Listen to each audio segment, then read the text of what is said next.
Tell me it's recording.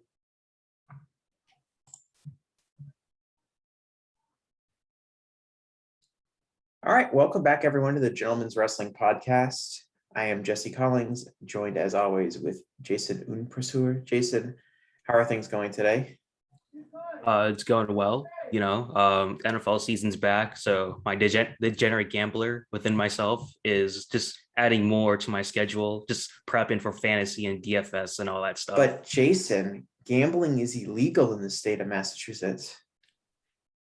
In some ways, yes, but for like coincidentally, DraftKings has a headquarters in Boston, so that seems to work out in of itself.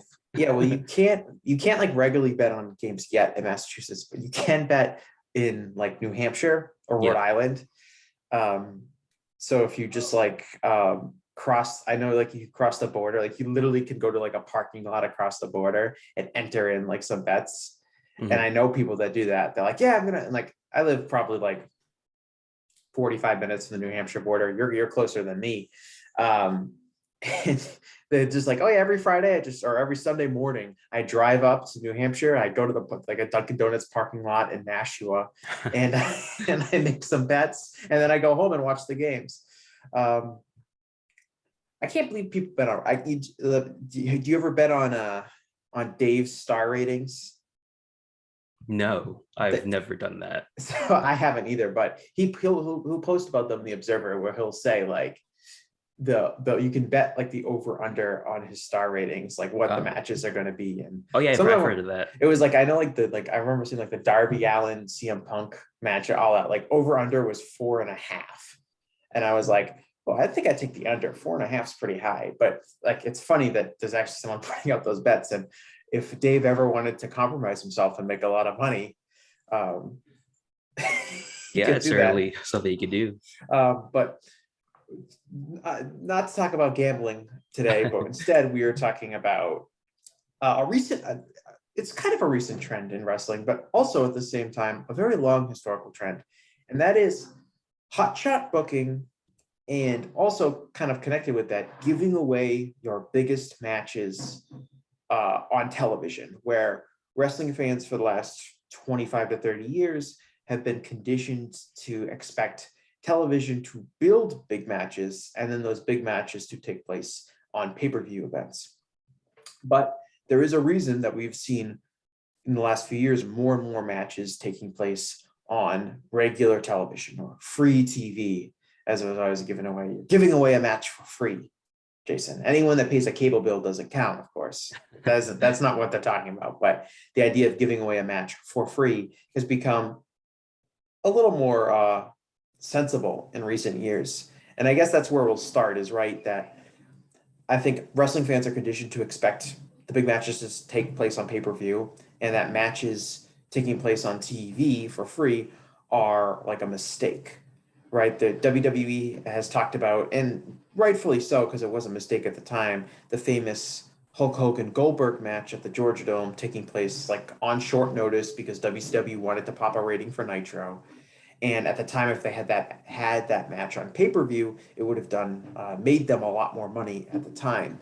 And I think that's like a classic example, but there were others you can look at where matches were given away for free for reasons that ultimately did not make the most business sense. But the big difference today, of course, is how valuable television rights are, and that popping a big rating is really important, especially if you're on a rating slide or you need some momentum. Putting out that big match and stabilizing your ratings to a degree ultimately is more valuable than what the financial value of giving away on pay-per-view it is. And that is just because the economics of the business have changed completely to favor television over pay-per-view. Yeah, for sure. I mean, you just look back on that, just how quickly they put that together, the Goldberg Hulk Hogan match. And I was like, what, they announced it on Thunder, or it was built up on Thunder like 4 days before. And then it's like, oh, we're having this big match. It's like, oh, okay, that's you expected that to happen, because obviously Goldberg was building up his undefeated streak and Hogan was on top as champion, but still it did come out of nowhere essentially. And you look at the aftermath of that, I think Goldberg, like, he won a battle royal after that in the next pay-per-view. But Halloween Havoc that that same year, his match was cut short for time because of Hogan and Warrior. His match against DDP. Most people didn't see it during that time because it ran over. Yeah, and that whole era of WCW is a mess. And you talked about the 4-day build to the show, and they drew it was the biggest crowd in WCW history, not counting the North Korea show. Right. It drew I believe the something like 36,000 people to the Georgia Dome, and that was a 4-day build, as opposed to if you had a little bit more time. Even if you were to give it away on Nitro, you easily could have sold out the Georgia Dome, I think is the conventional belief, and could have had 60 or 70,000 people there. But the reason that WCW did that match was because they had lost the ratings war to Raw, and that was, I believe, I want to say that was the end of the 83 week streak that Nitro had over Raw, and they had lost it because it was coming off of WrestleMania, and Steve Austin had beaten Shawn Michaels, and the Austin and McMahon feud was super hot. And I believe the WWF had done the teased Austin versus Vince McMahon main event on Raw one of those weeks, and had beaten Nitro. And as a panic move, they hot-shotted this very valuable, huge match with very little build. And they popped the rating that week, and it was seen as a success immediately if you're Eric Bischoff and your WCW. But over time, it's looked back on as a big mistake because they gave away a match with little build on TV for free when they should have built it up further and saved it for pay-per-view. But the business is different now. It makes a lot of sense to have your biggest matches on television. At the same time, you still want to build those matches up. You don't want to announce them a few days before or the day of the show as taking place. Because you want to continue to build up the hype. You want to make sure as much people as possible know about it. You want to build a storyline so people are even more invested in the match beyond just the fact that it has two big stars in it. And I think that's what we're seeing more. I don't think either of us really have a problem with these matches taking place on television, even though we're familiar with the big matches on pay-per-view model. But it's more of the build for these matches, particularly on Raw, that feel short-sighted and feel like they're not maximizing the potential of both the feud and the potential business value. Yeah, for sure. I mean, that's the thing, right? I think that's the consensus amongst a lot of wrestling. You talk about Eric Bischoff. I think Eric Bischoff was asked about this on his podcast about Bryan Danielson and Kenny Omega being given away on quote unquote free TV, and he was supportive of it. He agreed that it was a big match that should be on television, and it was a big event, obviously at Arthur Ashe Stadium. And so I think most people do agree that television is king right now with TV ratings, rights fees, and trying to negotiate, try to maximize profit as much as possible to get the best deal that you can when these deals do expire in 2 to 3 years, depending on the brand or the company. You look at recently, I think what we're going to talk about is Big E winning the WWE Championship. It was, seemed to be expected since he was the Money in the Bank briefcase winner. But it just did come out of nowhere. As many of these has been talked about, Money in the Bank briefcase does just kind of come out of nowhere, essentially. Most of the time, the holders aren't really booked as hot as they can be. So once they win the title, it becomes this big moment. I think very rarely does that happen. And usually that's just very circumstantial. Like Dolph Ziggler, for example, that came off a Raw after Mania. And so obviously the crowd was just super hot in general. And so you have Dolph winning out to actually, beat Alberto Del Rio. He gets that big pop and he gets the celebration, but very rarely do you see, a Money in the Bank briefcase winner booked hot into the point to where it's nuclear explosion for when they win the championship. Obviously, Big E, he did get his crowning moments. He did get a good pop from the crowd when he did beat Bobby Lashley for the title, and you obviously got a good social media reaction from that as well. But still, like you said before, it didn't really maximize the moments that it probably could have been. Right, and that extends beyond just the kind of immediate reaction, right? They did that because they had lost to Dynamite the week before in the key demo for the first time. And they were also facing the debut of Monday Night Football. So they knew they were going to have a hard time doing a good number. So they had to give something away. And basically they had Big E announce on social media, I'm going to cash in my Money in the Bank tonight, which is essentially saying, I'm going to win the world title tonight. Like, you're not going to want to miss this. And they did it like with a day or less built. And that maybe that would, and for Big E, that would have worked out better. Like if he hadn't been like on the pre-show for SummerSlam and hadn't kind of been a background figure. And that happens a lot with the Money in the Bank briefcase, especially in recent years. They give it to people. They don't really know, they can't book long-term. So they don't really know, like if we give it to this person in June, like, okay, then they'll win it in October or they'll win it in December. Like they don't book long-term like that. So they can't have a plan like that. So Big E just kind of has the briefcase, and outside of him bringing the briefcase to the ring and maybe cutting a promo about how he has the briefcase, he's basically the same figure. But that's a problem different, I think, than this one, which is basically, we need to do something big. What is something big that we can do? And they said, let's take the title, let's do a title change, a world title change. Well, who takes the world title? Oh, I don't know. Big E, he's got the Money in the Bank briefcase. It makes sense to give it to him. And that's pretty much the extent of the thought that was put into it.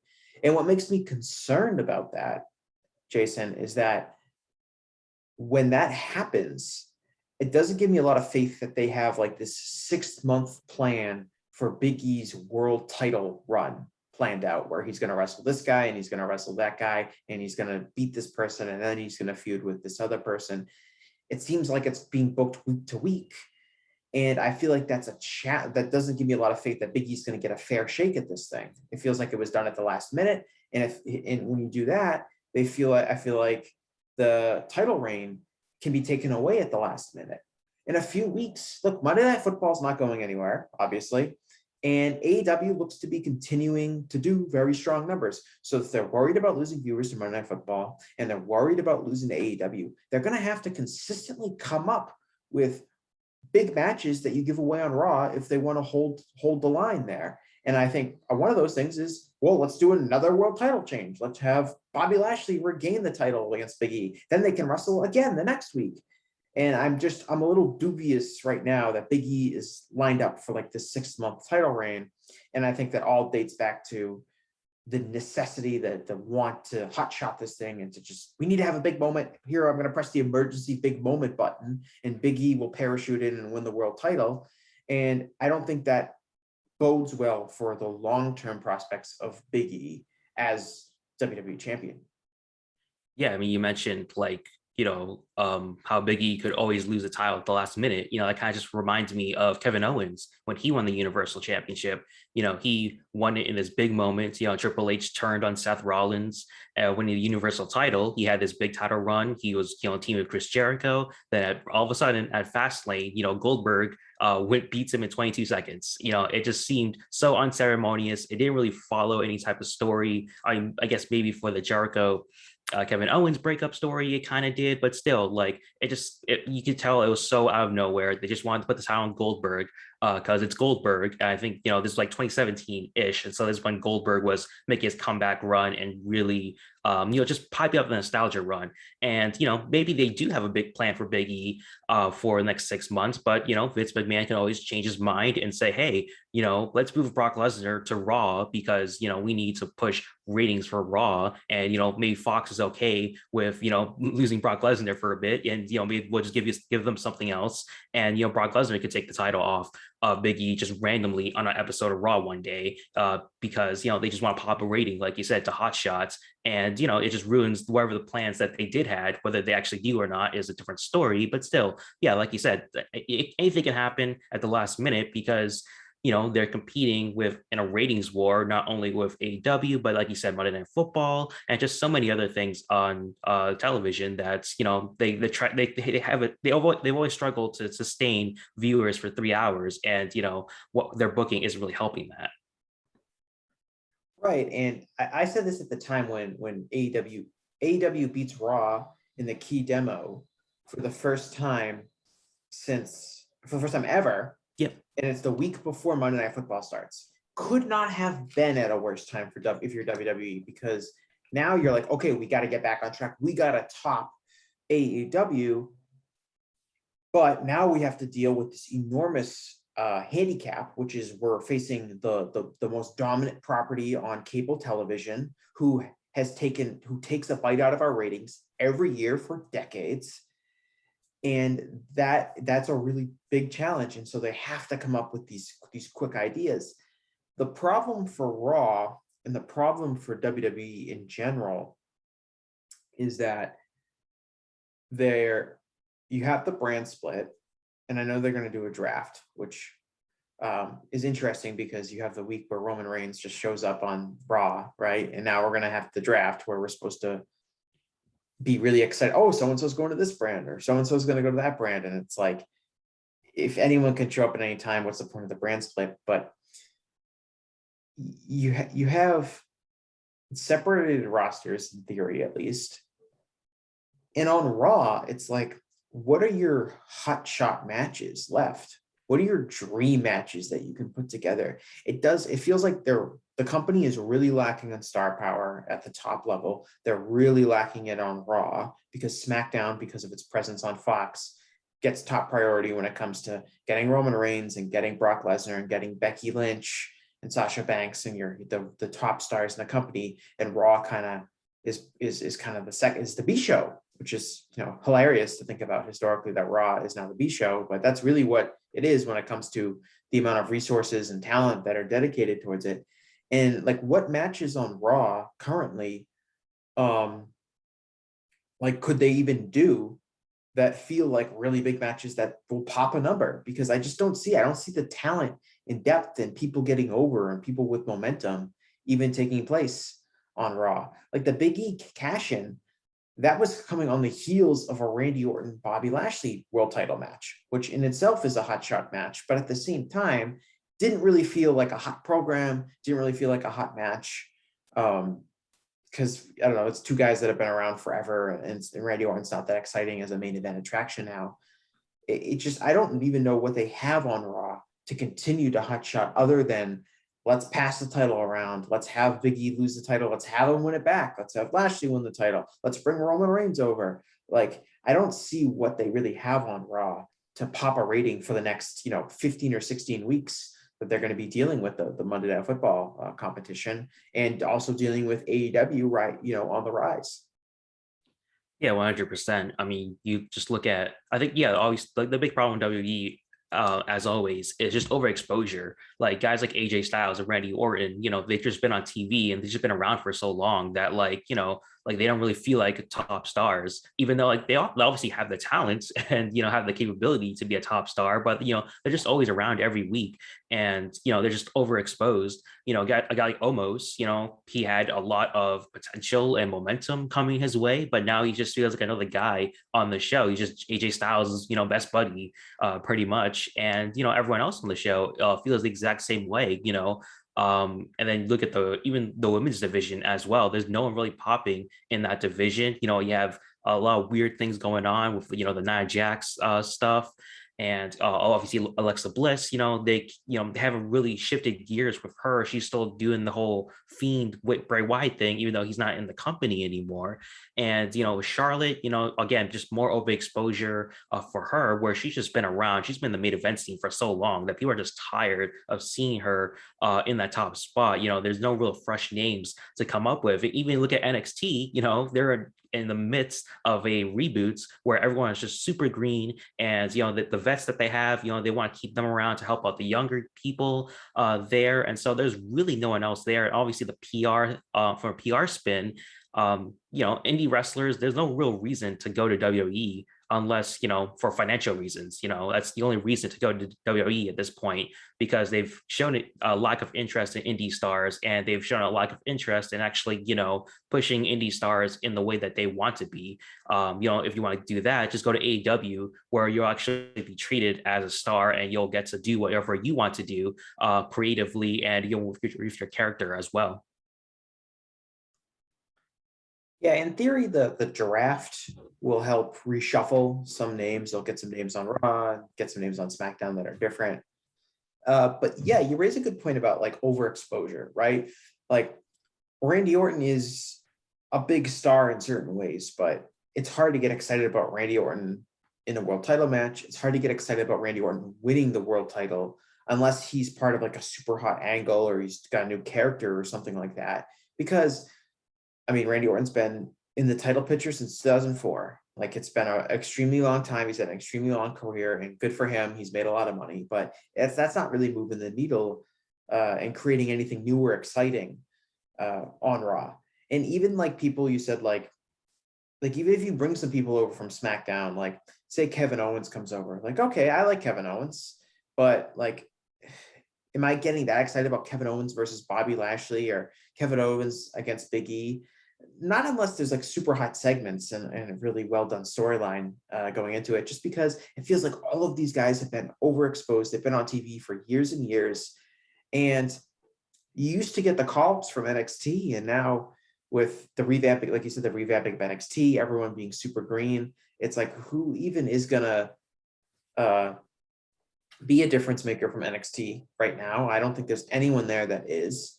And even if they come up and it's like, oh, let's say like Tommaso Ciampa comes up, it's like, we know WWE doesn't really believe in Tommaso Ciampa. We know Vince doesn't. So I don't think he's going to have like a ton of momentum coming up and getting over.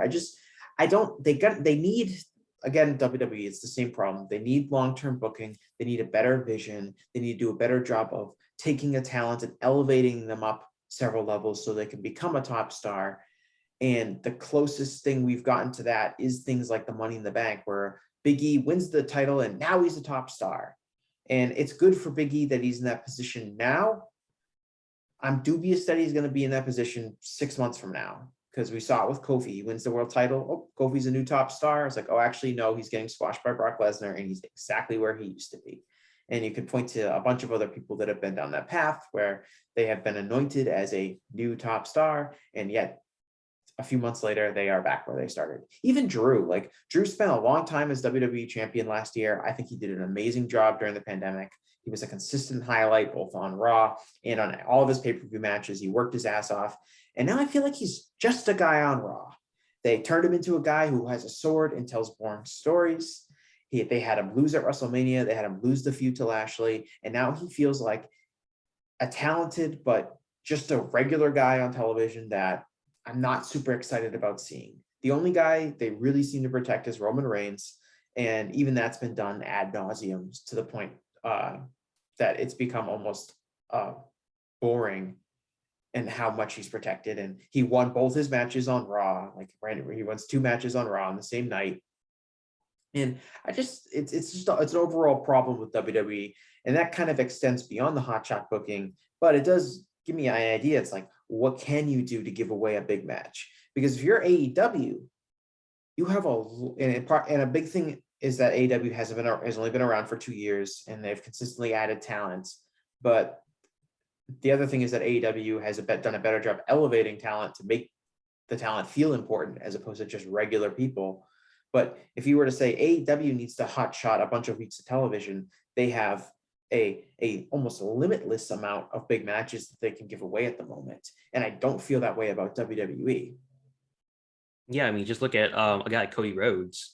He clearly knows how to book his character, and so know how to space out when he appears on television, when he appears for matches. No matter what kind of reaction he gets, cheers or boos, he's getting a reaction no matter what. We saw it just recently, the Grand Slam. The crowd reacted to him in some type of way, and that was his first match since over the summer, Malachi Black, but even before that, Anthony Ogogo as well. He clearly knows how to space out his matches, and that's what AEW does well in general. With guys like Chris Jericho, obviously, John Moxley to some extent. I mean, though, sure, for his motivation, he wants to wrestle all the time. But as for themselves, even Tony Khan, they understand that you have to space out these matches to make them feel special. And even for CM Punk, he's only wrestled 1 match. When we're recording this, he's having his first TV match in for 7 years, and so he's only had 2 matches in the span of 1 month. by if it was in WWE, he'd have like 10 matches in this span by now, and that would be overexposing him just already in the span of 2 months. But for AEW, they've kept him around on television, obviously for promo segments, but for matches, he's only wrestled basically 2 matches so far. Yeah, and that's a key point with how you space out talent, because look, booking Roman Reigns on Raw this week I think did work. They beat AEW by a narrow margin this week. They were up from the previous week, even with Monday Night Football competition. So it did work having Roman on the show. But can you do that next week or the week after that? Like, it kind of felt like a special moment because Roman had come to Raw to challenge, New Day and challenge Big E.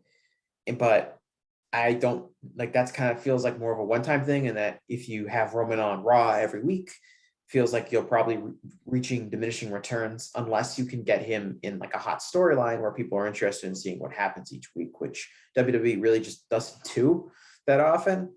And that's a key point, is like spacing people out, that if you are going to give away big matches frequently on television, and AEW does, AEW gives away more matches on big matches on television than WWE does, especially if you just like look past the last few weeks of Raw. And part of that is their business model is very different, but AEW seems to, because AEW has just a better job telling with their storytelling and has a better job making their talent feel like big stars. Like WWE has this tier where like Roman is on this level, and the only people really on Roman's level are part-timers like Goldberg or Brock Lesnar or John Cena. And then maybe if you wanted to be like really liberal with it, you could say like at a full-time talent like Bobby Lashley and Big E and Drew are on Roman's level, but really Roman's on like a different level. He's presented as a certain level of wrestler that is above everybody else on full-time main roster. And that becomes a problem because it kind of teaches everyone that all of these guys that aren't Roman are somewhat lesser stars. In AEW, you have a much broader tier of what I would consider top stars. Like Omega is the champion right now. He's definitely the top star in the promotion, like from a kayfabe standpoint. But if you look at AEW's roster, there's probably about, 8 people that I would consider like in that top tier of talent. Or you'd say, you have Kenny, you have Bryan Danielson, you have Cody, you have Jon Moxley, you have CM Punk. You could say even somebody like, you have Hangman, who's not around right now.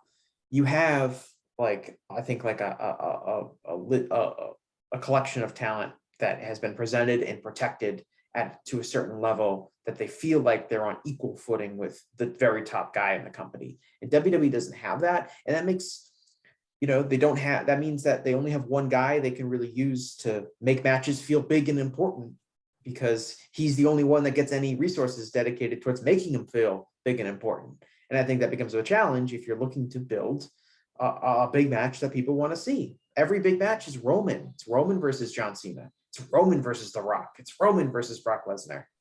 That all the resources go to one guy as opposed to being more spread out to create a equal tier, right? We can go back to the Attitude Era and you can say, okay, Austin was the top guy in the Attitude Era, but The Rock was at his level. Later, Triple H was at his level. The Undertaker was at his level. Mick Foley, similar thing. Kurt Angle, guys would come up to his level or whatever. You had a tier of like kind of guys who were the most important. Now it's kind of singular. It's one guy. It's Roman. And I think that makes it much more difficult to produce matches that feel really important, matches that you have to absolutely see if you're giving away on TV, trying to pop a rating. And you have the brand split, so he's technically not even supposed to be on one of the shows. So it just seems like a really difficult scenario for WWE to hold on producing these big matches that people are interested in.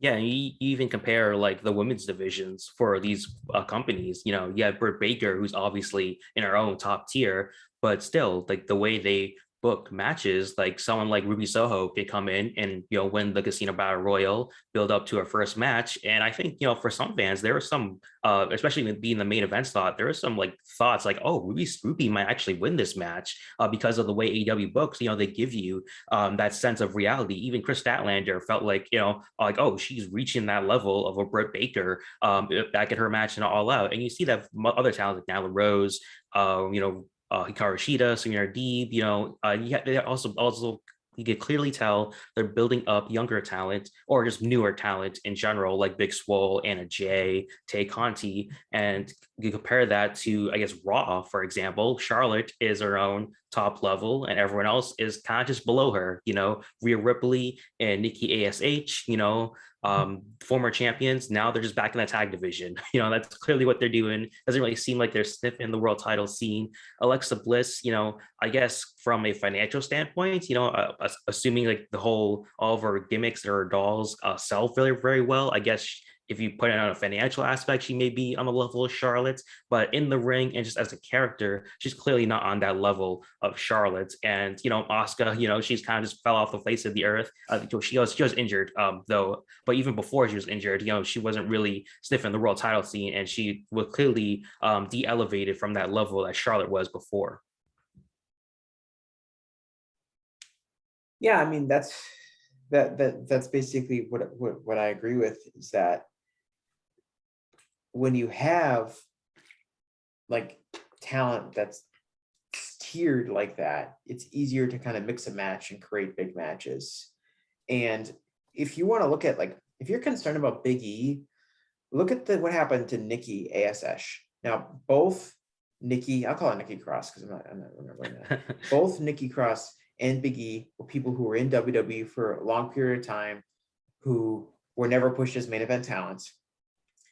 Nikki wins Money in the Bank, and she wins it the following night, mainly because they wanted to do a moment. They wanted to do, like, give fans a big, because fans had just come back that week, wanted to give the first Raw with fans a big moment to close the show. Let's have her win the title. So she wins the women's title. She has it for a brief period of time. She loses it. And now she's back right where she started, mid-card in the women's division, kind of directionless.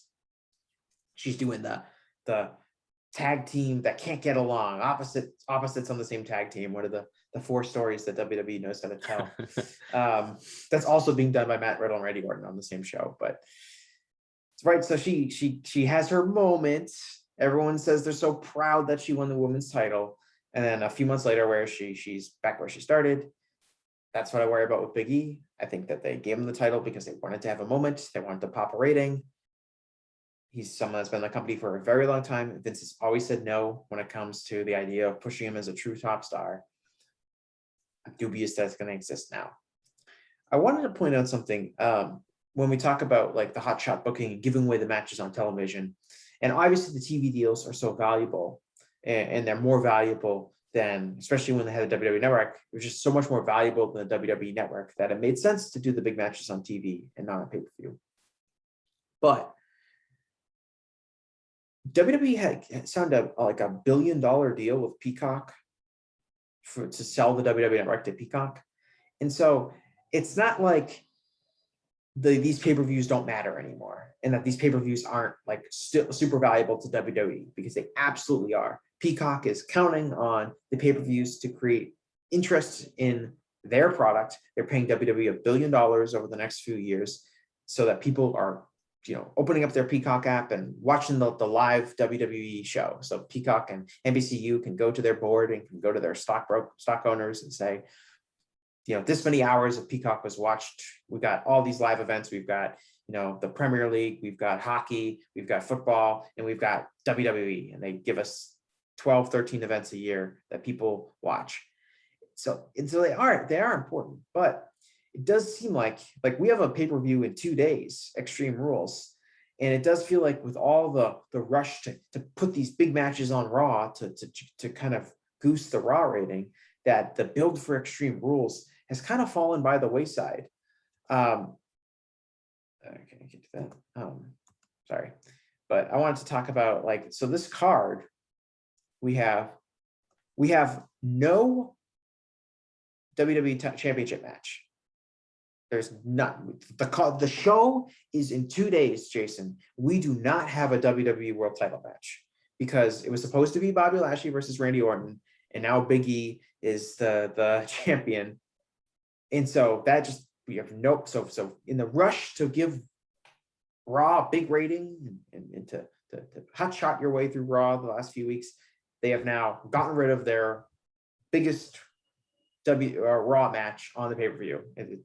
I don't know if they're going to add something in the next few days, but either way, it's less than ideal. But so we have, it's Extreme Rules. Currently, we only have one stipulation match, which is Roman Reigns versus Finn Balor for the Universal title, which will almost assuredly close the show.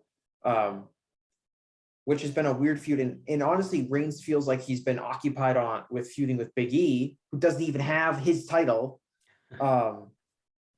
He feels more occupied with that than he has felt with feuding with Balor, at least, over the last week. Maybe that will change on SmackDown tonight, where I'm sure they'll do something between Reigns and Balor. But it feels like that Reigns is occupied feuding with both Brock Lesnar and feuding with Big E now. And Finn Balor is like the third guy he's feuding with, but is expected to main event this pay-per-view.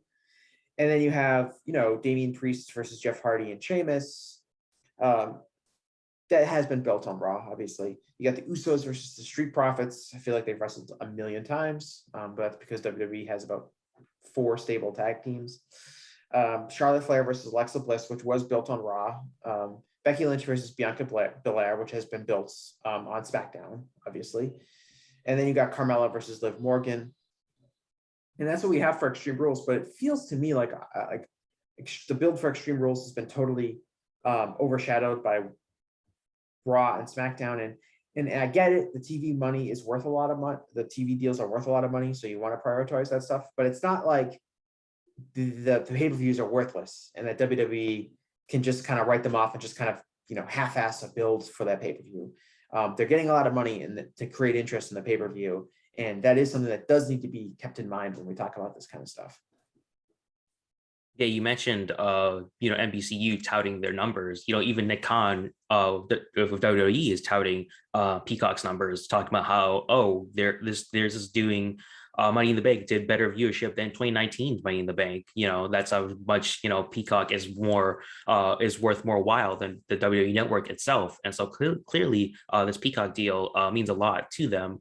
And so yeah, of course they want to build these pay-per-views in some type of way. But yeah, this definitely just talking about the Sunday of Extreme Rules, definitely feels like a filler pay-per-view for Crown Jewel, which is another relationship that they care about a lot with Saudi Arabia, with them giving WWE like $50 million for every show that they do. And so obviously that's going to be a high priority for them. And like you said, Roman Reigns is more preoccupied with Brock Lesnar and that match as opposed to Finn Balor, which kind of just, you kind of already knew that Reigns would be Balor, but still you just pretty much gave it away there's no drama in that match because, you already figure out that Reigns and Lesnar are going to go at it for the Universal title at Crown Jewel. And so, yeah, that's just how it is for WWE and how they book pay-per-views. And, it's very much a struggle, a struggle that they created themselves when, with pay-per-views pretty much every month. There's like a 3-week build, like 3 or 4 week build each time for a new pay-per-view. And so every time one pay-per-view ends, that usually just leads to another one. And half the time, there's barely a payoff in these pay-per-view shows. It's usually just like, oh, this match ended a DQ. Oh, well, we'll tune into Raw to find out what happens next. I just want another kind of way they're booking these pay-per-views sometimes as well. Yeah, they'll just do a rematch on Raw or SmackDown and Yep. you're supposed to watch the pay-per-view to tune into Raw and SmackDown as opposed to the old model, which was the opposite. In certain ways, they obviously, would end pay-per-views in certain ways to make you want to watch, the following week's show. I mean, AEW, obviously, they ended all out with Daniel Bryan coming out and confronting Kenny Omega. That was obviously the goal was to get people to tune into Dynamite, which they succeeded at because they did that really good number. And speaking of AEW and speaking of Daniel Bryan and Kenny Omega, AEW, like WWE, is also putting together, big matches and giving them away for free on television, which they did obviously this week with Grand Slam. They gave away, obviously Daniel Bryan versus Kenny Omega is a very, very, very big match. But Cody Rhodes versus Malachi Black was a big match that would normally be on a pay-per-view. You could see it on a pay-per-view, I guess. And that was given away, for free. Second from the top, you had the Ruby Soho versus Britt Baker, another match that would probably be at a pay-per-view. And then the Rampage card, same thing. Title matches and such that you're giving away for free on television. With AEW, AEW only has 4 pay-per-views a year. And so unless you want to have only big matches on those pay-per-views, which obviously you're not going to have only 4 days a year where you have big matches, you're going to give away more on TV. And it makes sense to do that in a way that it doesn't always make sense for WWE, even if the financial numbers from the respective deals indicate that it does. But even more so, it's like they do Daniel Bryan versus Kenny Omega, right? Which is a gigantic match you could have easily given away on pay-per-view. But the way they did it is really ultimately probably going to benefit Full Gear, because I think they're going to do a rematch at Full Gear. And essentially what they did by giving away this match on Wednesday was get people excited for the pay-per-view. And so, yes, you gave away a big match, and yes, you drew a big number, the third highest in history, because of this, because you gave away Bryan Danielson versus Kenny Omega. But the way it was done with the draw, it kind of also serves follows the traditional model, which is you have something on the TV show to get people invested in the pay-per-view. And I feel, to me, that's different than just, having Roman Reigns win 2 matches relatively cleanly.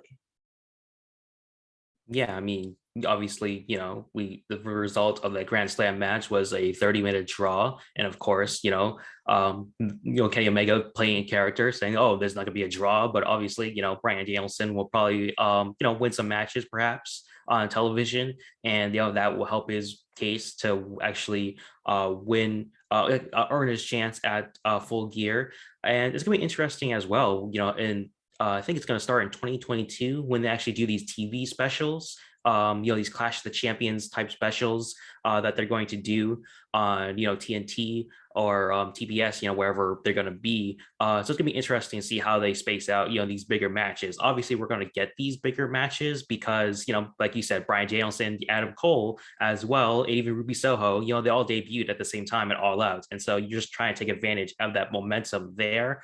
It doesn't really seem like AEW is going to bring in any new talent. There's rumors of Bray Wyatt coming in to AEW. That's going to be very interesting to see how that shakes up in AEW. But I think once the everything settles in with all the new signees with Punk, Bryan, Soho, and Adam Cole, it's going to be interesting to see how things space out from here. Because obviously, you're just trying to take advantage of momentum they have. But yeah, I'm very curious to see over these Clash of the Champions, Bash of the Beach specials, whether we'll see, less of, I guess, more giving away big matches, quote unquote. Yeah, I think what those should look, the reason AEW is giving away the big matches on TV, and the same reason for WWE, is because they want to get a big rating, and they want to say to their network partners, they want to say if they're negotiating the next contract, look at this big rating we did. We're number one in this, we're number one in the key demo. We're the number one show on Wednesday night. And so when it comes to these Clash of the Champions style specials, I think they're definitely looking at that and saying, we want these to do really well. We want, whether it's Turner or whoever we're negotiating next with, to see these as assets that they want to have on their network, and they want to pay us a lot of money to produce on their network.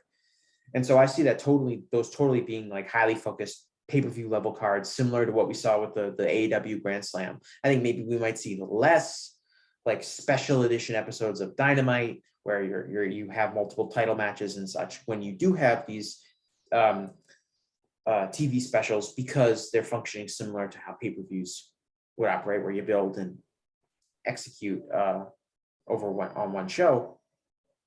And so I do see that happening. You mentioned kind of like, we don't know if they're going to bring in more talent, and they have a big, like you said, they have Cole and they have Daniel Bryan and they have Ruby Soho in the women's division. And of course they have CM Punk as well.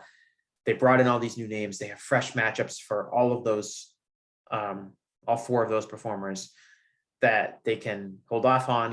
We can just think, Bryan Danielson versus Cody, Bryan Danielson versus Moxley, Bryan Danielson versus Jericho, who I didn't even mention when I was talking about the elite top talents in AEW, but Chris Jericho would be one of them, obviously. But Bryan Danielson, you just have all these matches that you can eventually build towards, and CM Punk, same thing. Adam Cole, same thing, right?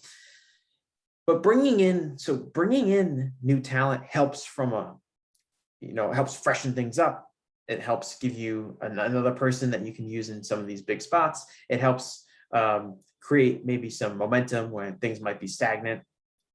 But ultimately, I think you and I both agree on this, that AEW in its current incarnation has enough talent within its roster to continue to produce really exciting big matches without having to rely on the rub you get from a new star coming in, a new person coming in, because usually when someone comes in to the territory, that's when they're going to be at their peak for the most part, especially if they're an established name. And so it becomes I don't think AEW necessarily they're not going to run out of pops.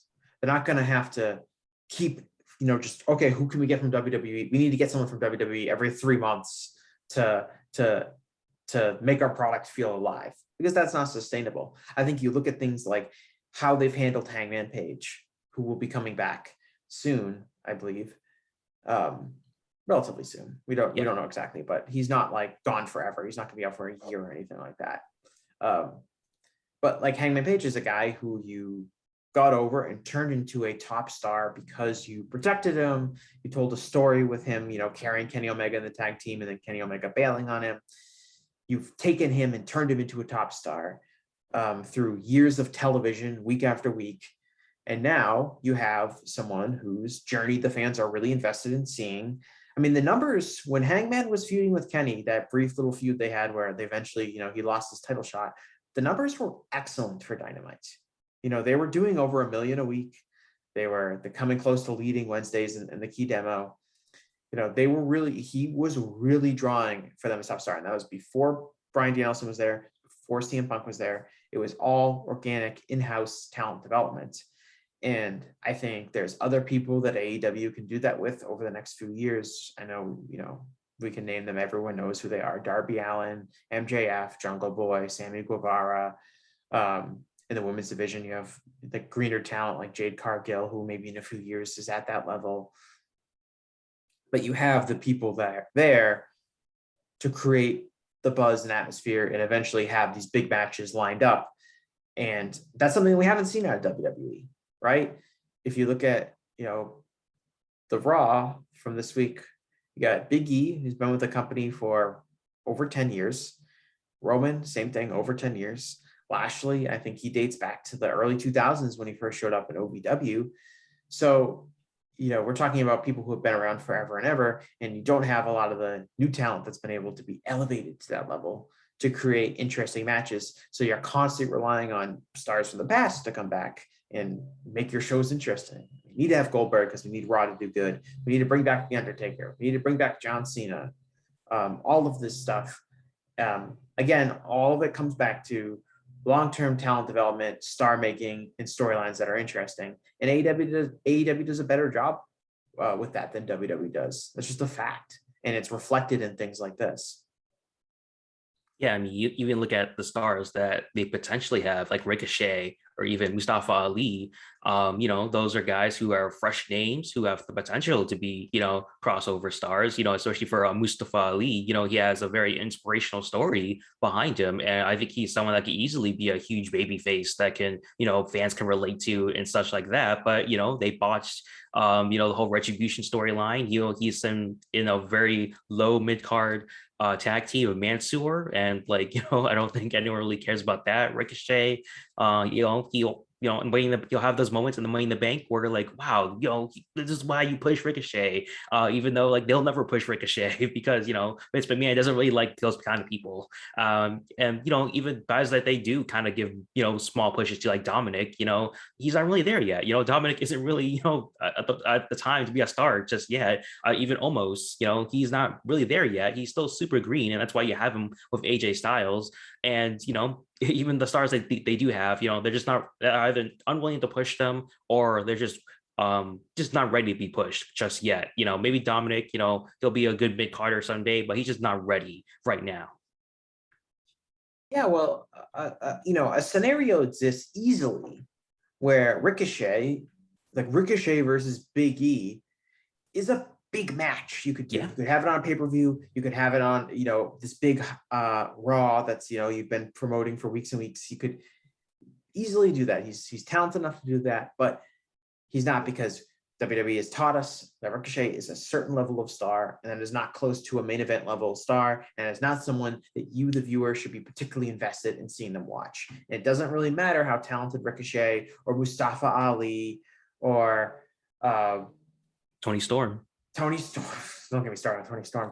But like, you know what I mean? Like, it doesn't matter who, how talented any of these people are, Shinsuke Nakamura or, there's almost a countless amount of names that you could use in a scenario. It doesn't really matter how individually talented they are.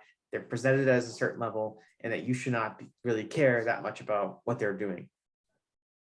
AEW, they just do a better job at making you care about these people, even people that aren't like really like pushed as very top names. Like if they have a big match, you'd be like, oh, that's a good match. You can give that away. Like I'll use Pac as an example. It's probably not a guy pushed at like the Kenny Omega, John Moxley level, but it's protected enough. It has enough big wins where if you're going to build a few weeks up for a big Pac versus Kenny Omega match, you'd be like, okay, that match should do a good rating, because even though I don't really think Pac is going to beat Kenny Omega, I've been taught that Pac is a serious professional wrestler that I should care about, and that him and Kenny Omega are probably going to have a very thrilling, exciting match that I feel like is worth my investment, as opposed to WWE, who just doesn't do that with talent outside of a very, very, very select few. Yeah, it's just one of those things that that's been even like former WWE talent have talked about as well, that you have to be the chosen one basically to get any type of push in WWE. You can try to pitch stuff, you can try to talk to Vince McMahon and all that, and just more of timing. As people like Brody Lee and John Moxley have talked about, how you have to get the right time to talk to Vince McMahon, and sometimes he'll like your ideas and he'll go with it. Sometimes he'll just ignore you, as Chris Jericho has talked about as well. The times Vince McMahon just ignored him for just no apparent reason. And like you said, AEW does a good job at keeping talent fresh, like Pac, even Orange Cassidy to some extent. He has enough of a fan following to where you'll get a big pop out of the crowd no matter what he's doing.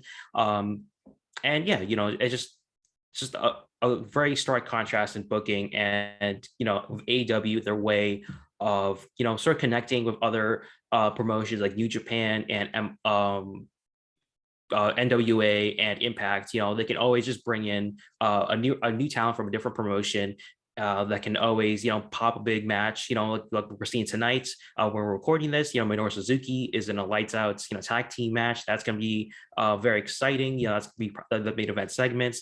For WWE, we've heard rumors of MLW. Of course, they try to talk to New Japan as well, but for the most part, WWE is its own isolated zone, and it's kind of going to go back to the beginning, to where they can't really bring up anybody that is fresh and new. Of course, the draft can maybe help, but it's only to a small extent, and it's really just more for, again, the big moments. Like when last year when Big E and the New Day were separated, they're drafted to different brands. That's really just the only reason for the draft to exist, is for those big moments that kind of mean something, but at the end of the day, they don't really mean anything.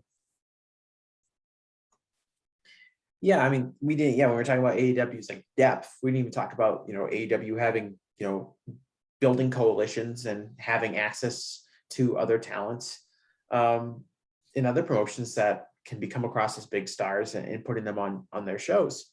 to increase the depth of their talent. I think, we're seeing it with Minoru Suzuki now, but we've seen it by having, they originally got Thunder Rosa because of that. They originally got Serena Deeb because of that, because of their relationship with the NWA, which, really helped them when it came to, we need, some star power in our women's division. We need women who are good. We need women that can work. And, by coalition building, they were able to do that. I think that, like looking at, so AEW obviously just had a huge Dynamite where they had a bunch of matches that could have been on pay-per-view and then they put on Dynamite. But you look at the matches, and all of those matches had multiple weeks built. All of them, I believe, well, I guess not, because I guess Daniel Bryan and Kenny Omega was only announced a week before, but the build had been for, since All Out. So it had been 3 weeks or so. But, they didn't hot shot those matches onto a show. They weren't like, okay, we need a huge match the day before, and then they tweeted out like, Kenny Omega and Bryan Danielson will be wrestling. They had a show which months ago, we as fans knew that, Dynamite Grand Slam was going to be a big show. And we knew, a few weeks ago when they put the card together with Malachi Black versus Cody and Britt Baker versus Ruby Soho, we knew that this was going to be a big show. We knew that this was going to be a big, and they had every one of those matches had at least a few weeks, if not longer, worth built. The Sting and Darby Allin versus FTR that had multiple weeks built. Everything, Danielson and Omega, you had Danielson confronting him at All Out. You had then 2 subsequent Dynamites where they went face to face. So you had a 3-week build, even though it was kind of short. 3 weeks to get people interested in that feud, and you're just scraping the surface of that because it looks like it's probably going to continue until through Full Gear. And so, like, yes, they had big matches on Dynamite, but it's not hot-shotted because they had a focus to building to one big show, and that's what they did over a few week span. I can't remember the last time WWE, whether for a Raw or a SmackDown, like actually built one of those special shows into like a big special event, which had multiple weeks worth of build. I think maybe you can go back to like the 25th anniversary of Raw. What was the Raw? I can't even remember. Raw 1000, what was the Raw where they had like the show at the Manhattan Center that was also like happening in the same place? Was that Raw 1000? That was Raw 1000? Okay. I believe. I can't remember if it's Raw 1000 or the 25th anniversary of Raw. Yeah, it's one of those. I think it might be the 25th anniversary of Raw. I think Raw 1000 was like way earlier. But the point is, they don't really build. They weren't building. If they wanted to do a big rating, like, okay, we want this Raw in 4 weeks, 3 or 4 weeks to be a big Raw. Let's call it, Raw, Unforgiven or whatever. WrestleMania Raw, WrestleMania Backlash. Just call it, you could give it a name, and you wanted to build because you're like, that's a show we want to do a big number on. And then you build up matches for that Raw. That's fine, right? You're not hot-shotting. You're building up the feuds to get people interested in seeing this special edition of Raw. But instead, they're like, oh my God, we need a match. Let's have Big E tweet out that he's going to win the championship tonight by cashing his Money in the Bank. Or let's announce that Roman Reigns is coming to Raw like a few days before. It's always like last second panic building. And that's hot-shotting. That's giving away a big match with very little build because you're desperate to pop a rating. And again, it comes back to not being able to plan long-term. Everything is done on a week-by-week basis. It's Vince McMahon ripping up the script for Raw a few hours before the show starts. It all comes back to that because AEW is able to say, all right, Dynamite Grand Slam, we're booking Arthur Ashe. By the time we get to September 22nd, we got to be ready with 5 or 6 big matches for that show. And they were, and that was why that show was a success. WWE just doesn't seem to have that kind of focus to be able to build towards, we're going to pop a big rating on Raw in 3 or 4 weeks because of that. I guess they have the draft, but that's not building a card. Just saying you're going to have the draft. I doubt they even know who they're going to move on the draft. I'm assuming that's done at the last second, just like everything else in WWE is done. Yeah, I mean, probably the only thing they know is just whatever Roman Reigns is doing, right? Maybe they'll probably Drew McIntyre SmackDown just to have another person for Reigns to feud with, and just more of things for that. But yeah, even like for Raw in general, not even just the past 4 weeks, just in general, they rarely announce what's on next week's show. You usually find out on social media what's on next week's show, especially for like the whole 3 hours. Like maybe you just get one segment or one match, but like obviously like you have 3 hours to fill, and so you obviously need to announce a ton of matches. And I think that's an underrated thing about AEW is that they typically announce what's on the next show, and that gets you hyped up. We had Grand Slam this week, and next week you have a TNT title match with Sammy Guevara and Miro. That gets you hyped up for the next show and something to look forward to on the next show. For Raw, like what's Big E doing next? I mean, like you mentioned earlier in the show, he doesn't even have a match on Extreme Rules, and so who knows what he's doing on Raw as well. And so there's just so much going on that you just don't know what's going to happen next, which is a bad thing, because it's just more hotshot booking. A few weeks ago, they had the whole Raw card announced the week before. They said, Yep. okay, we're going to have this. We're going to have, Bobby Lashley is going to be doing this. And they ripped it up in the last minute. They did a bunch of changes and none of the announced matches were taking place. And that's an example of what we're talking about. It's like you cannot build for a few weeks in advance when the show is being ripped up a day before and you're doing all sorts of new stuff. And that's just the whole problem with WWE's creative process and the lack of long-term vision. And it's totally reflected in the hotshot booking. It only comes across as hotshot booking because there's no real long-term planning that went into it beforehand. That's what it is. It's impulsive. It's reactionary. We need something big. Let me just pull the trigger on something that maybe we should be waiting on instead. And we saw again, WWE spent 20 years making fun of WCW for doing this. Oh, WCW, they changed the world title too many times, and they had random people win the matches, and they gave away this match on a moment's notice, and all of this stuff. And they're just repeating basically all of the same mistakes as far as really limiting things that should have a high value. And that's ultimately can be used to summarize most of WWE. They limit things that are supposed to have high value. They limit the individual talent. They limit potential storylines. They limit the business success of certain shows because they do not have the long-term creative process to fulfill the potential that they have.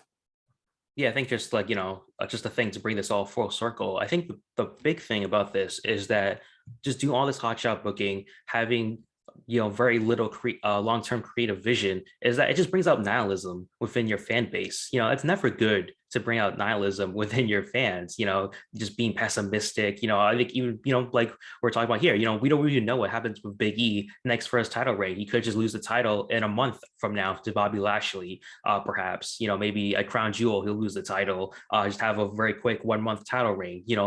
That's not what you want in your wrestling fan base, to bring out this nihilism oh, this is so bad. Oh, this person doesn't have any momentum. This isn't good. You want to bring out the optimism within your fan base. That's what AEW has brought out amongst, a lot of wrestling fans. It's just this optimism that wrestling can be good. It can be fun. But for WWE, it just brings out this nihilism within your fan base. And it's just never good to bring out that within, especially in an entertainment product.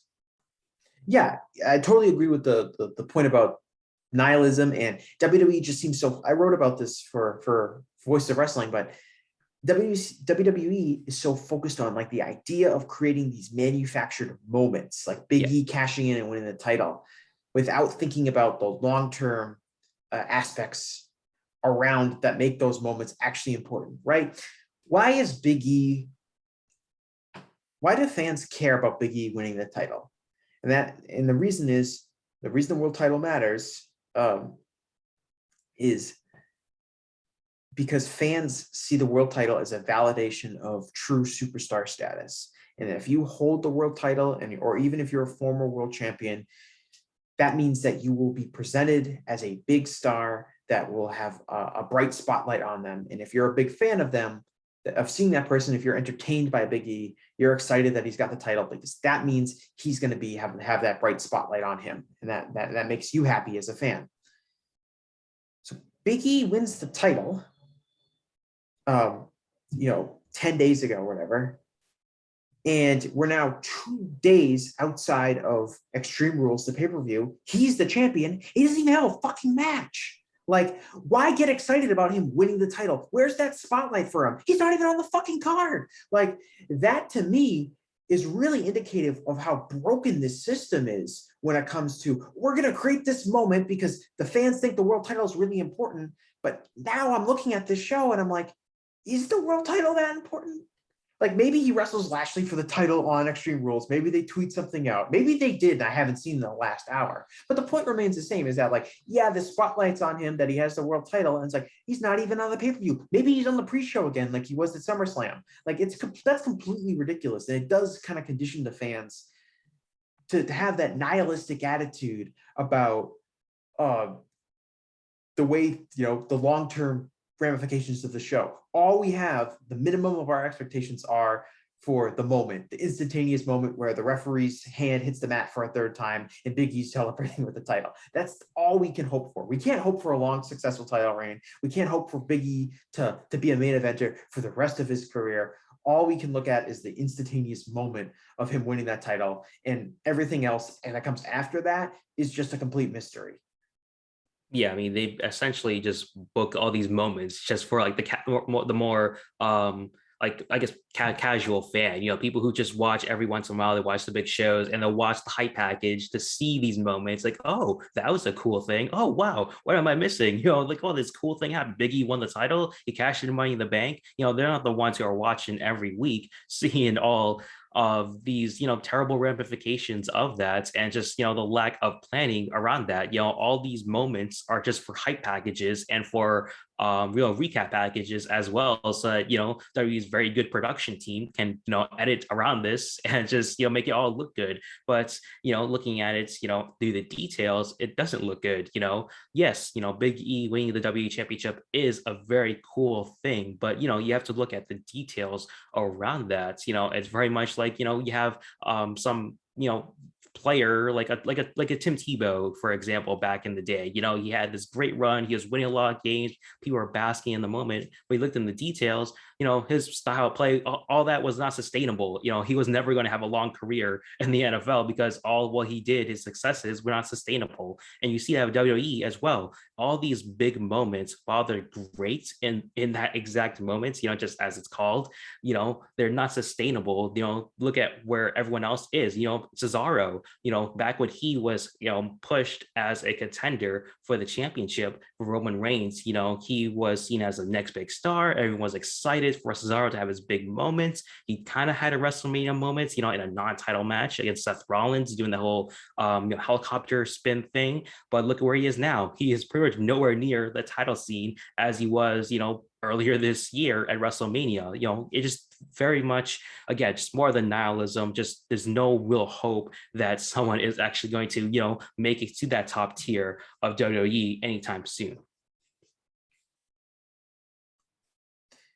Yeah, and I mean, even if you look at like the quarter hours for the Raw 2 weeks ago when Big E won the title, you can see very clearly that fans tuned in a lot for the final quarter hour to see Big E win the title. That was like what carried the third hour did the biggest number. It was the highest rated hour of Raw, which almost never is the case. It's almost always, by far the lowest, and was the lowest in this most recent week, despite, the Big E, Bobby Lashley, Roman Reigns main event. But people clearly wanted to see Big E tune in to win the title. So they switched over to Raw from whatever else they were watching to watch that.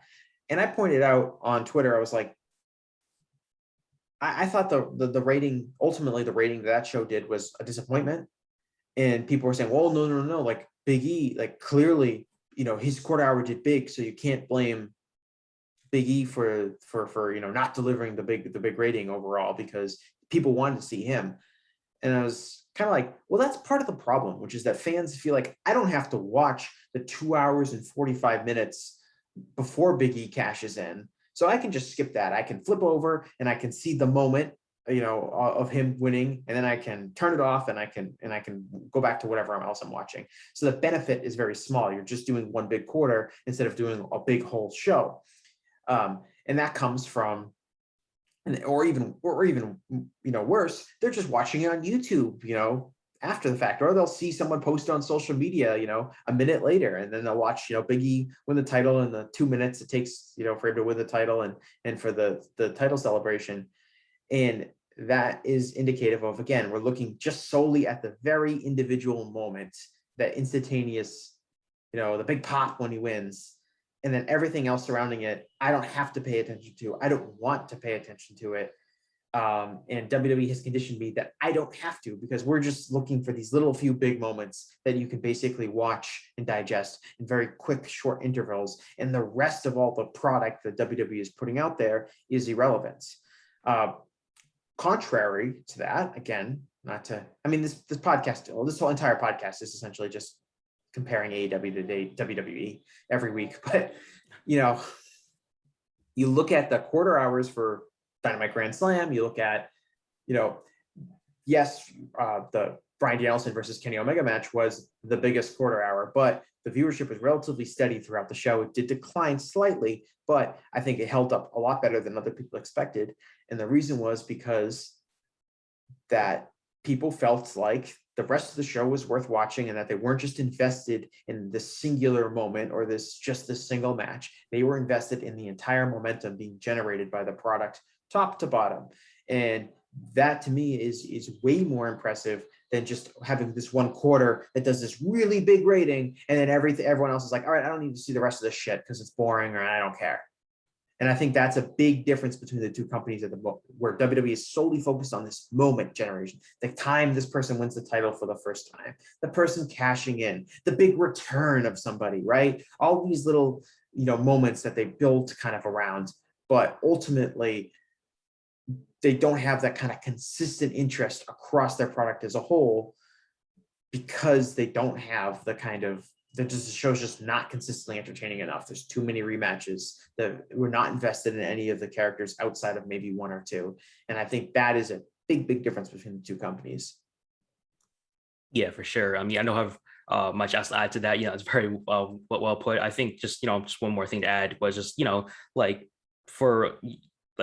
just people who want to view the ending, just want to view Big E's big moment. It's like someone who watches a movie, you watch Avengers Endgame and you only watch the final climax, there's just the fight scene. You don't watch, after that, all the after events of what happens to Cap and Iron Man. You don't watch the beginning, all the build up to that big final fight. It's exactly like that. But no, movie companies, they don't want you to just watch a portion of their movie and just walk out of the theater. And that's very bad for business, just for people to do that. You want people to watch the whole movie, get that whole experience, and to really talk about that whole entire movie, and not just like, well, I only came in for the ending, I only came to the movie theater just to see the ending. No one wants to hear that for any type of entertainment product. Yeah, I agree. And I think that's, same thing. It's like, if you're on, like, you don't get a book and you read the last chapter. Yeah. Right? Because even though you might be interested in the culmination, you want to see everything else that's on it. And it's a little different because wrestling, you have different segments and different kind of aspects of it where you might only be really interested in one or two characters and not care that much about anyone else.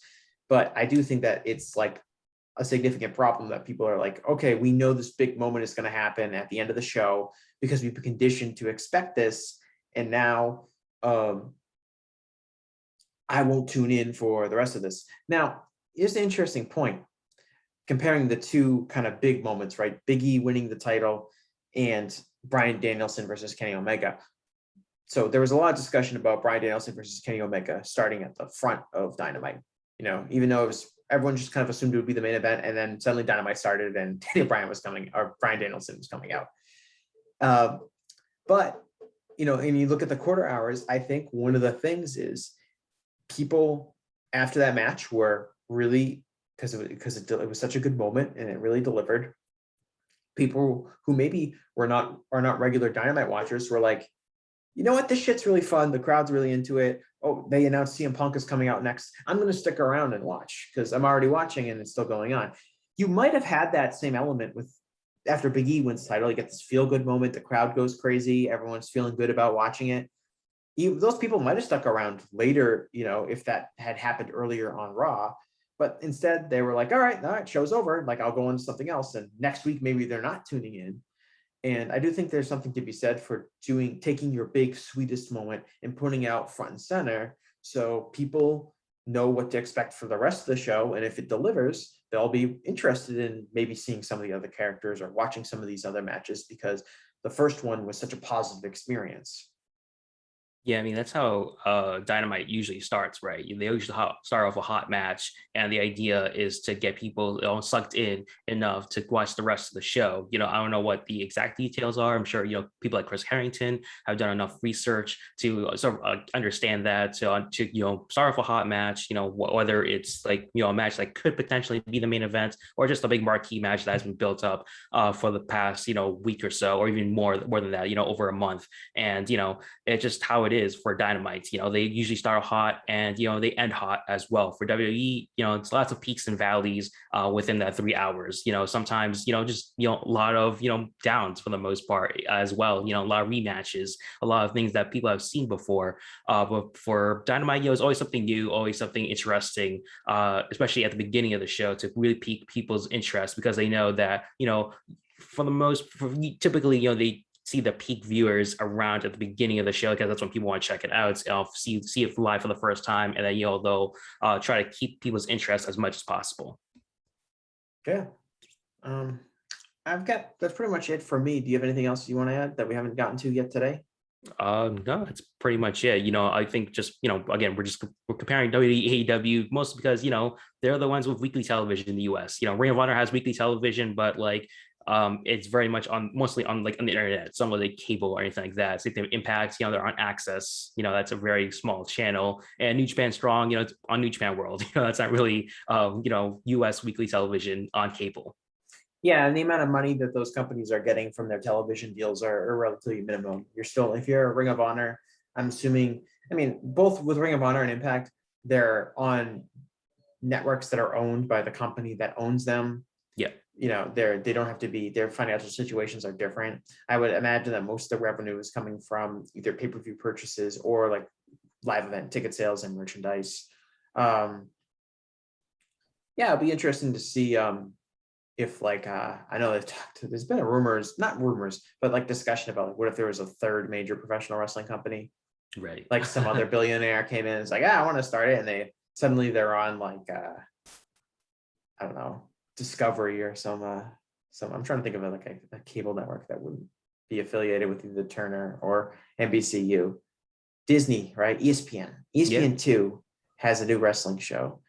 I'm actually surprised ESPN hasn't been, maybe they will be in the next round of negotiations, but it wouldn't surprise me if ESPN becomes involved in pro wrestling, which would be a real big game changer. Like if WWE went in, it might be, I would see it would be less relevant because I think everyone knows what WWE is. But if AEW were to be, they've done such a good job on TNT, so it's nothing against TNT. But if AEW were to air on ESPN or even ESPN2,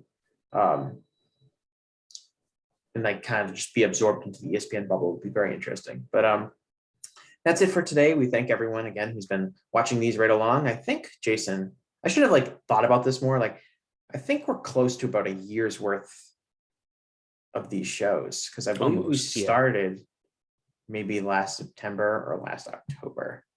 So I should know that. I'm sure anyone who has a YouTube can just click on our channel and see when our first video was uploaded. But we have made it a year. Let's just celebrate it now. We have made it a year. We thank everyone who's been consistently watching us. Like I said, me and Jason just first started this as a way for us to just talk about wrestling and to get some reps in the podcasting world. And I'm happy to have made it a year. Feels like it flew by, to be honest. Yeah, like I said, it's been fun, and hope to continue it going on in the future. Jason, do you have anything to say to our loyal viewers who have been watching us for a year? Yeah, just I know you thought I was probably going to sign off, but yeah, that's what it sounded like. Thanks for everyone for watching. Like Jesse said, we just started this for fun, just two wrestling fans, who want to see more variety of discussion on the wrestling world. You know, I think too often people talk about, you know, more short-term type of stuff, but it's really fun to talk about these long-term type of things that don't really get talked about too often on other podcasts. You know, it's usually just rumors or just shoot interviews and such like that. But we're looking for something else, you know, trying to tap into, you know, a market that really isn't really tapped into that often. Yeah, we don't want to just talk about like the top 5 stories in the Observer each week.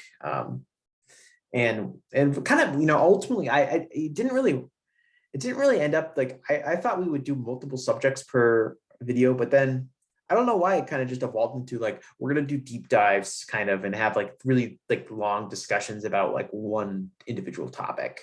And I think that's interesting, and part of it is because I think we'll get people who maybe aren't interested. You know, if you're not interested in a topic, you know, just don't, then I watch the episode. If we talk about New Japan, you know, and you don't watch New Japan or whatever, then you can skip right by it. But I do think it helps getting people who are just, you know, looking for something and, you know, I want to know more about like the Nexus, like we did the Nexus episode. Like, oh, let me just look at the Nexus. Like, oh, these guys are revisiting the Nexus 10 years later. Let me click on that. So again, I would thank everybody who's been viewing both this episode and any of our past episodes. You can obviously find all of our past episodes just on the YouTube channel. And we thank everyone. We'll be back in a few weeks. Again, I'm thinking we should talk about New Japan because we have not talked about them in quite a long time with good reason, because not a lot has happened, but not a lot of stuff positive. But we'll be right. The G1 will be either over or be no, G1's not over until late October. So we'll be, you know, kind of in the home stretch of the G1. We could talk about that. We'll be talking about maybe some of a lot of the stuff that's going on with New Japan Strong and kind of making a bigger impression in the United States. That's gonna be our third major promotion, New Japan Strong. But that'll be probably our next episode, unless something crazy happens, and then we'll talk about whatever that crazy thing is. But again, appreciate everyone who's been sticking around with us since the start, or people who are just listening to us for the first time. We appreciate it. Any feedback you want to leave in the comments or questions or stuff we can answer maybe next time. Eventually, I want this to be so big that we just do mailbags all the time, because I feel like that's the easiest for content generation. But again, thanks everyone, and we will talk to you next time.